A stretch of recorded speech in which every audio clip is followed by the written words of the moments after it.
Hey everyone, as we wrap up another year here in Minnesota, I want to quick highlight the annual exclusion and what you can expect for the next year.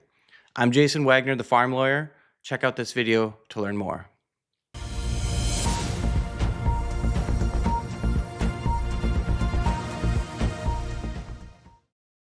Okay, so what is the annual exclusion?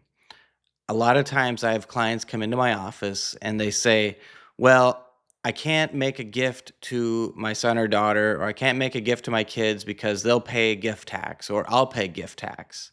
Or they'll say, I want to sell this farm for what I paid for it, which is maybe half, maybe less than what it's worth.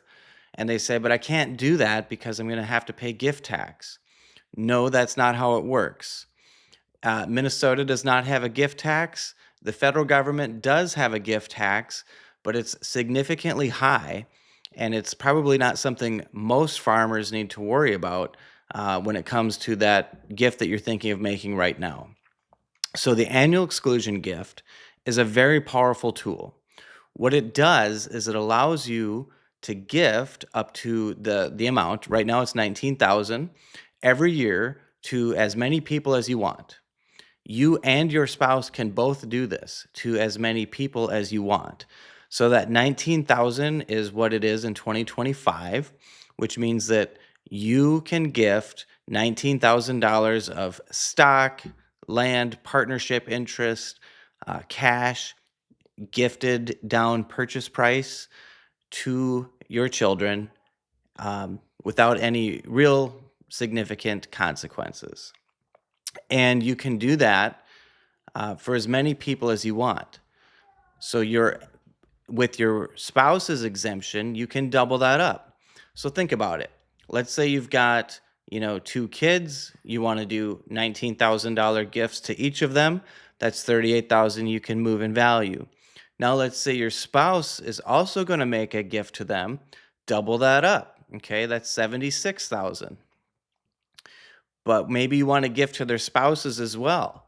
You can double it again. So you can see how this can really add up if you're strategic in how you do it and if you really want to make larger gifts. Now, a really cool thing we like to do is, let's say that you're making gifts to kids or grandkids already. Well, if you bunch those gifts up, say you do it December 31st and do it again on January 1st, those are two different tax years, so you can take advantage of that gift tax exclusion in 2025 and in 2026. So remember, we talked about doubling it up between your spouses and then their spouses. Then you double it again by doing it in January.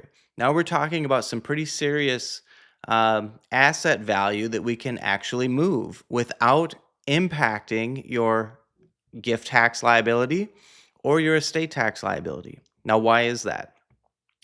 On the federal side, it's a unified exemption. So we have the estate and gift tax exemption is unified.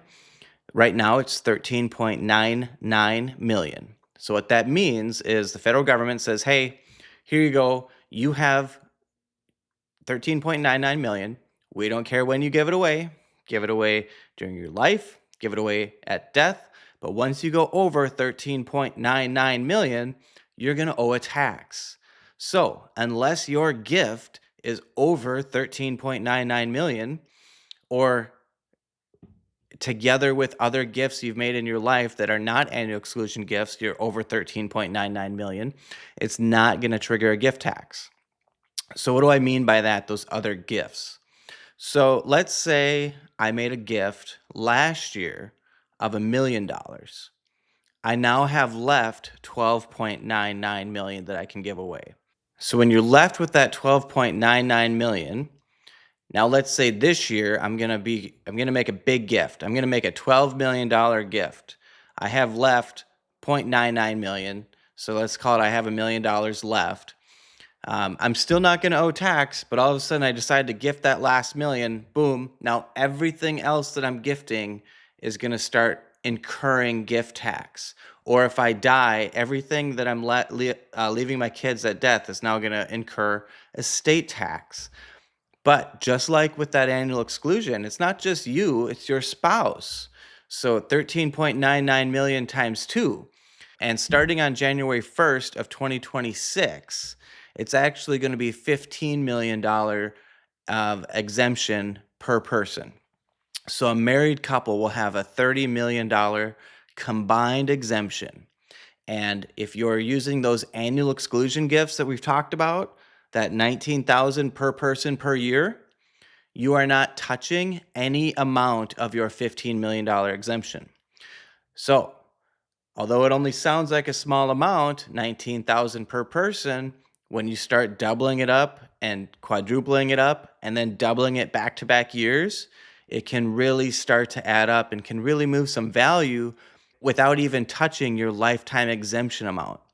So it is a powerful thing to do.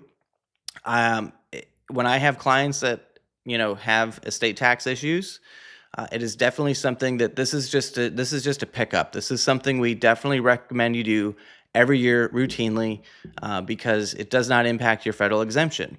What about Minnesota? Shoot, Minnesota has an estate tax too, doesn't it? And it's a much lower estate tax exemption. It's a $3 million exemption per person, and it's not going up on January 1st, 2026, like the federal is. We're stuck at that $3 million.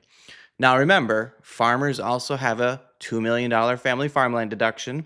I have a number of videos on my channel, as well as at farmlawyer.com, that really focuses in on this family farmland deduction.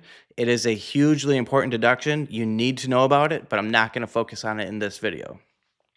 In Minnesota, that $19,000 annual exclusion that you have does not touch your $3 million exemption. Minnesota doesn't actually have a gift tax. So it's not like if I gift $1 million, now I'm only left with a $2 million Minnesota exemption. It doesn't work like that the same way the federal does. Instead, we have a 3-year look back. So if I gift $1 million away in 2024 and die in 2026, my $1 million gift is going to get pulled back into my Minnesota estate if I'm a Minnesota resident. But those annual exclusion gifts do not get pulled back in. Really cool. So, if you're working with maybe an older parent and they've got a lot of extra cash and a potential estate tax issue, don't wait. Make those annual exclusion gifts right away in the beginning of the year. If you haven't made it yet this year, make them right now, because think about it. Again, let's say there's 2 kids, that's 38,000, 76,000 if they're both married. If that 76,000 stays in that person's name when they die, you're paying tax on it if they have more than a $3 million estate. And that tax ranges from 13% to 16%. Now, if you just write that check, make sure that it gets in the hands of the beneficiaries before mom or dad dies, that 76,000 is out of the estate because it's within that annual exclusion. Remember, you can only do it once, but don't forget to do it. So I like to recommend you do this early and often, as in make it part of your habit. If you have a taxable estate or estate tax concerns and you don't want to pay estate taxes, make these annual exclusion gifts. Well, heck, I have a farm though. I have machinery. How am I going to do that?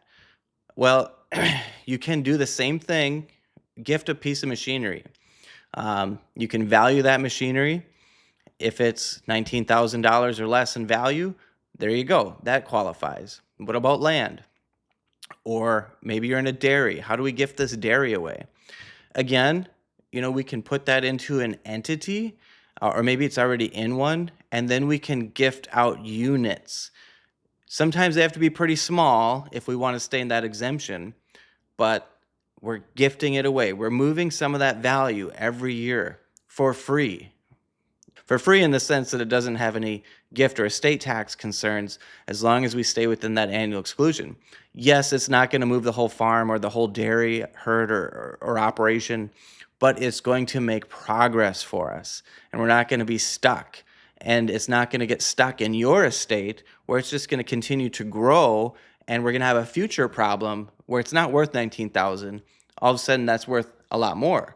So we have more to move and less time. So this is why I really like this annual exclusion gifting. It can be very impactful. You can use it with machinery. You can use it with land. With land, you're probably going to need to have that inside of a partnership or an LLC to break it into smaller units so you can actually move that value. If you're gifting to grandkids, even if they're minors, you can do this through a trust. We set up gift trusts. So grandma and grandpa gift to their grandchildren, set up individual trusts for their grandchildren that says that the kids don't actually get access maybe to the funds until they're 25 or 30. And their parents can be in charge of it. But we want a vehicle to start spreading that around. Well, hey, 10 grandkids, 19,000 apiece. Now it's 190,000 of value you're moving. Again, do that December and January, talking big numbers again. So you can gift it to their parents, the grandkids, add everybody up. You can move a lot of value without even touching your lifetime exemption amount from the federal side and without impacting your Minnesota look back whatsoever. For more tips on estate planning and farm succession planning, subscribe to my YouTube channel, follow me on Facebook, and check out farmlawyer.com.